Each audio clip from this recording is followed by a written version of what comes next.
Kaya tatlong kampanya ang ilulusad ngayon na sasalubungin sa pagpasok ng SONA ni Marcos ang paglaban sa pagkakamit ng isang progresibong pagbubuwis sa inyo ng wealth tax, ang dagdag sa sahod ng mga manggagawa, at ang pag-educate sa taong bayan na ang dulo ng lahat ng problema ang kinakaharap ng mamayang Pilipino ngayon.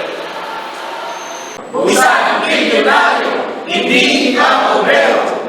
Yaman ang iilan, buwisan, buwisan. Kung wishful thinking tayo, at si Bongbong Marcos ay nagising isang araw at gusto niyang tumalima naman sa pangangailangan ng mga manggagawa, unang-una na ay itaas niya ang sahod sa nakabubuhay na level. Pangalawa, tanggalin niya ang kontraktualisasyon. At pangatlo, yung pagbubuwis, regressive taxation, ay alisin niya, gawin niya progressive para hindi niya binubuwisan ang masang Pilipino ang mga manggagawa sa pamamagitan ng VAT at excise tax.